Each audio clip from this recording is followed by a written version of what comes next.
ಆತ್ಮೀಯ H16 news ಅರ್ಥಾತ್ ಹೇ ಸೀತಾರಾಮಗೆ ಸ್ವಾಗತ. ನಾನು ನಿಮ್ಮ MI ಅಥವಾ ಮಲ್ಲಪ್ಪ ಜೋತಾವರ್. ಆದ್ಮೇಲೆ ಈಗ ತಾವು ದಿನ ಸುದ್ದಿಗಳನ್ನ ಅದರ ಜೊತೆಗೆ ವಿಶೇಷತೆಗಳನ್ನ ನೋಡ್ತಾ ಹೋಗಿ ವಿಶೇಷ ಈ ಮೊದಲನೇ ಸುದ್ದಿಯನ್ನು ನೋಡಿ.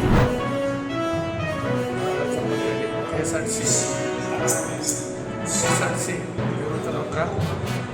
ರಾಮಕೃಷ್ಣ ರಾಮಲಿಂಗಾರೆಡ್ಡಿ ಅವರ ಅಭಿಮಾನಿ ಏನಪ್ಪ ಅಂದರೆ ನಮ್ಮ ಚಿತ್ರದುರ್ಗ ಬರಡು ಜಿಲ್ಲೆಗೆ ಹಲವಾರು ಸಲ ಸಹಾಯ ಮಾಡಿದ್ದಾರೆ. ವಿಭಾಗ ಕಚೇರಿ ಸುಮಾರು ವರ್ಷದ ಹೋರಾಟದ ಫಲವಾಗಿ ವಿಭಾಗ ಕಚೇರಿ ಮಾಡಿಸ್ಕೊಂಡಿದ್ದಾರೆ.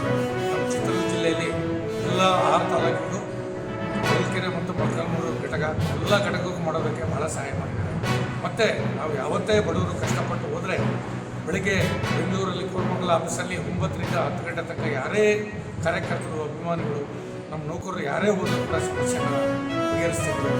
ಯಾವುದೇ ಒಬ್ಬ ಹಿರಿಯ ನಾಯಕರು ನಾವು ಯಾವುದೇ ಅವರ ಅಭಿಮಾನಿಯಾಗಿ ಹಿರಿಯ ನಾಯಕರವರು ಕಾಂಗ್ರೆಸ್ಗೆ 8 ಬಾರಿ ಗೆದ್ದಿದ್ದಾರೆ.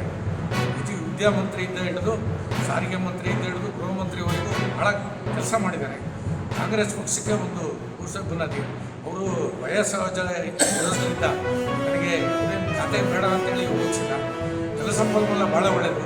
ರಾತ್ರದ ರೈತರ ಪರವಾಗಿ ಇರ್ತಕ್ಕಂಥ ಖಾತೆ ಇರೋದ್ರಿಂದ ನಾನು ಬೆಂಗಳೂರಲ್ಲಿ ಹುಟ್ಟಿ ಬೆಳೆದು ಅಲ್ಲಿ ನಾಡಿ ಮಿಡಿತವನ್ನು ಬಲ್ಲವರಾಗಿರ್ತಾರೆ.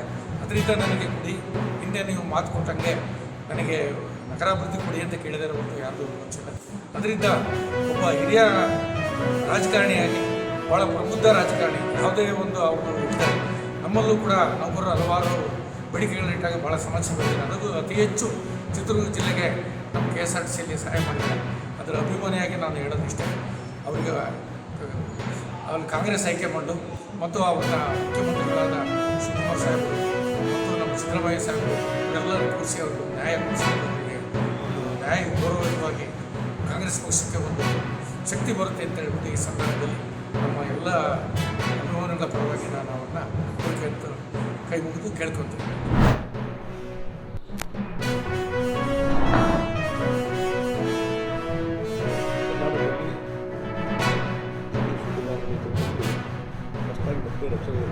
ರಚನೆಯಾಗಿದೆ. ಆದರೆ ಮುಖ್ಯಮಂತ್ರಿ ಬದಲಾವಣೆ ಆಗಿರ್ಬೋದು. ಆದರೆ ಕಾಂಗ್ರೆಸ್ ಪಕ್ಷ ಸರ್ಕಾರ ಇದೆ. ಕಳೆದ 3 ವರ್ಷ ಮತ್ತು ಹಿಂದಿನ 5 ವರ್ಷದ ಸಿದ್ದರಾಮಯ್ಯ ಅವಾಗ ಕರ್ನಾಟಕದ ಪರಿಸ್ಥಿತಿ ಇತ್ತು. ಅದೇ ರೀತಿ ಪರಿಸ್ಥಿತಿ ಇವತ್ತು ಮುಂದುವರೆದಿದೆ. ಈಗ ಹೊಸದಾಗಿ ಮುಖ್ಯಮಂತ್ರಿ ಆಗಿದ್ದಾರೆ ಅಂತ ಹೇಳಿ ಸುಮಾರು ಏನೋ ಭಾಳ ದೊಡ್ಡ ಬದಲಾವಣೆ ಆಗ್ತದೆ ಅಂತೇಳಿ ನಿರೀಕ್ಷೆ ಮಾಡಲಿಕ್ಕೆ ಸಾಧ್ಯವೇ ಇದೆ. ಮತ್ತು ಭ್ರಷ್ಟಾಚಾರ ಮಿತಿಮೀರಿದೆ.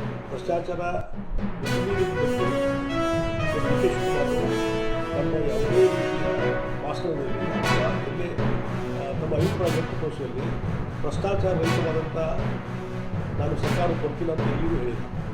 ಮತ್ತೆ ಅದೇ ಕನ್ಸೆಷನ್ನು ಮತ್ತು ಗ್ಯಾರಂಟಿ ಇದರ ಮೇಲಿದೆ ಸರ್ಕಾರ ನಡೆಸಲಿಕ್ಕೆ ಹೊರಟಿದ್ದಾರೆ. ಬಹುಶಃ ನನಗೆ ಅನಿಸುತ್ತದೆ ಇದರಲ್ಲಿ ಅವರು ಬೆಂಗಳೂರು ಆಗ್ತಾರೆ ಅಂತ ನಾನು ತಿಳ್ಕೊಂಡಿದ್ದೇನೆ.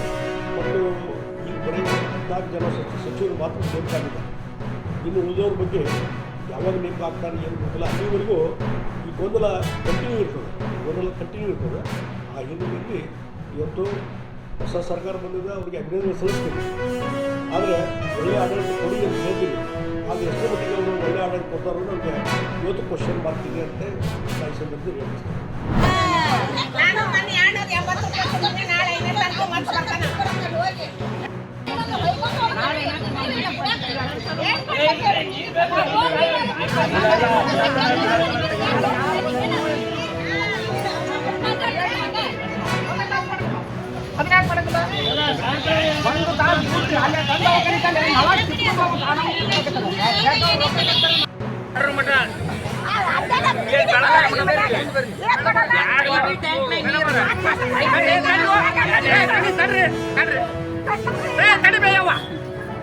ಇವತ್ತು ಇಲ್ಲಿ ಆಗೈತಿ ನಮ್ಮ ಮನೆ ಮುಂದೆ ಕಂಟಿನ್ಯೂಸ್ 15 ದಿವಸ ಆಯ್ತು ನೀರಿಲ್ರಿ.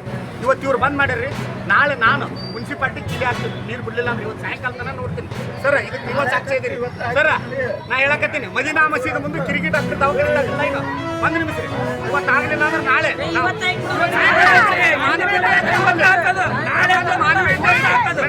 ದಯಮಾಡಿ ಹೇಳ್ತೀನಿ ಇವತ್ತು ಸಂಜೆ ತನಕ ನೀರು ಬಿಡ್ರಿ ಅಲ್ಲಿ. ಅಲ್ಲಿ ನೀರು ಬಿಡಲಿಲ್ಲ ಅಂದ್ರೆ ನಾನು ಮುನ್ಸಿಪಾಲ್ಟಿ ಕಿಲಿ ಆಗ್ತದೆ. ಅದು ನಮ್ಗೆ ಗೊತ್ತಿಲ್ಲ. ನಾನು ನಿಮ್ಗೆ ಹೇಳಕತ್ತೀನಿ, ಒಂದು ಮಾನವೀಯತೆ ಅಂತ ಹೇಳಕತ್ತೀನಿ. 15 ದಿವಸ ಆಯ್ತು ಮಾನವೀಯತೆ. ಇನ್ನೊಂದು ಇಂಪಾರ್ಟೆಂಟ್, ನಮ್ಮ ಆಡಿ ಬಿಟ್ರೆ ರಾತ್ರಿನೇ ಬಿಡ್ತಾನ.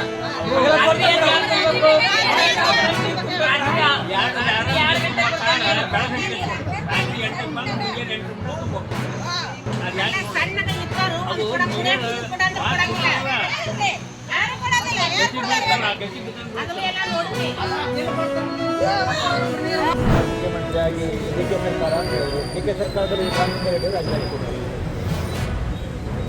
ಡಿ ಕೆ ಶಿವಕುಮಾರ್ ಮುಖ್ಯಮಂತ್ರಿಗಳು, ಸಿದ್ದರಾಮಯ್ಯನವರ ಸಚಿವ ಸಂಪುಟ ಮೊದಲನೆಯ ವಿಕೆಟ್ ಹೊತ್ತು ಪತನ ಆಗಿರುವಂಥದ್ದು. ರಾಮಲಿಂಗಾರೆಡ್ಡಿ ಅವರು ಹಿರಿಯರಿದ್ದಾರೆ, ಅವ್ರ ಬಗ್ಗೆ ಹೆಚ್ಚು ಮಾತನಾಡೋದಕ್ಕೆ ಹೋಗೋದಿಲ್ಲ. ಆದರೆ ವಾಸ್ತವಿಕ ಸತ್ಯ ಏನು ಅಂತೇಳಿದ್ರೆ, ಈ ಕಾಂಗ್ರೆಸ್ನವರಿಗೆ ರಾಜ್ಯದ ಅಭಿವೃದ್ಧಿಯ ಬಗ್ಗೆ ಚಿಂತನೆ ಇಲ್ಲ. ನಾಡಿನ ರೈತರ ಸಮಸ್ಯೆಯನ್ನು ಪರಿಹಾರ ಮಾಡಬೇಕು, ಅದ್ರ ಬಗ್ಗೆ ಕಿಂಚಿತ್ತೂ ಕೂಡ ಕಾಳಜಿ ಇಲ್ಲ. ಕಳೆದ 3 ವರ್ಷ ಹಗ್ಗ ಜಗ್ಗಾಟದಲ್ಲೇ 3 ವರ್ಷ ಕಳೆದಿದ್ದಾರೆ.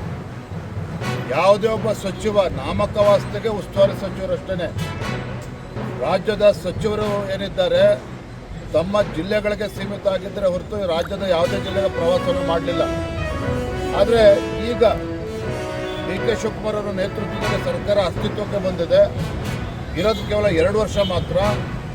ಈಗ ಮತ್ತೆ ಹಗ್ಗ ಜಗ್ಗಾಟ, ಯಾವ ಪೋರ್ಟ್ಫೋಲಿಯೋ ತೆಗೆದುಕೊಳ್ಬೇಕು, ಯಾವ ಜಿಲ್ಲೆ ಉಸ್ತುವಾರಿನ ಪಡೆದುಕೊಳ್ಬೇಕು, ಇದರ ಕಿತ್ತಾಟದಲ್ಲಿ ಒಂದು ರಾಮಲಿಂಗಾರೆಡ್ಡಿ ಅವರೇ ಒಂದು ರಾಜೀನಾಮೆ ನೀಡಿದ್ದಾರೆ. ಇಷ್ಟೇ ಹೇಳುವಂಥದ್ದು, ಡಿ ಕೆ ಶಿವಕುಮಾರ್ ನೇತೃತ್ವದ ಈ ಸರ್ಕಾರ ಏನಿದೆ ರಾಜ್ಯದಲ್ಲಿ, ಇದರಿಂದ ಅಭಿವೃದ್ಧಿ ನೋಡೋದಕ್ಕೆ ಸಾಧ್ಯ ಇಲ್ಲ. ಜನರ ಭರವಸೆಗಳಿಗೆ ನೀರೆರಿಯುವಂಥ ಕೆಲಸವನ್ನು ಅವ್ರು ಮಾಡೋರಿದ್ದಾರೆ. ರಾಜ್ಯದ ಜನರ ಅಪೇಕ್ಷೆ ಇದೆ, ಇಂಥ ಬಡವರ ವಿರೋಧಿ, ಜನ ವಿರೋಧಿ ಕಾಂಗ್ರೆಸ್ ಸರ್ಕಾರವನ್ನು ಕಿತ್ತೊಗಿಬೇಕು, ಮುಂದೆ ಭಾರತೀಯ ಜನತಾ ಪಾರ್ಟಿ ಸರ್ಕಾರ ಬರಬೇಕು. ಇದು ನಮ್ಮ ಅಪೇಕ್ಷೆಗಿಂತ ಹೆಚ್ಚಾಗಿ ರಾಜ್ಯದ ಜನರ ಅಪೇಕ್ಷೆನೂ ಕೂಡ ಇದಿದೆ. ಹಾಗಾಗಿ ಒಬ್ರಿಗೊಬ್ಬರು ಕಾಲು ಎಳೆಯೋದ್ರಲ್ಲೇ 2 ವರ್ಷ ಕಳೀತಾರೆ. ಆದರೆ ಅದಕ್ಕಿಂತ ಮುಂಚಿತವಾಗಿಯೇ ಮಧ್ಯಂತರ ಚುನಾವಣೆ ಬಂದರೂ ಕೂಡ ಆಶ್ಚರ್ಯ ಇದೆ. ಇದು ವಾಸ್ತವಿಕ ಸತ್ಯ. BJP ಎಷ್ಟು ತಯಾರಾಗಿದೆ ಅನ್ನೋದಕ್ಕಿಂತ ಹೆಚ್ಚಾಗಿ ರಾಜ್ಯದ ಮತದಾರರು ಬದಲಾವಣೆಯನ್ನು ಬಯಸ್ತಾ ಇದ್ದಾರೆ.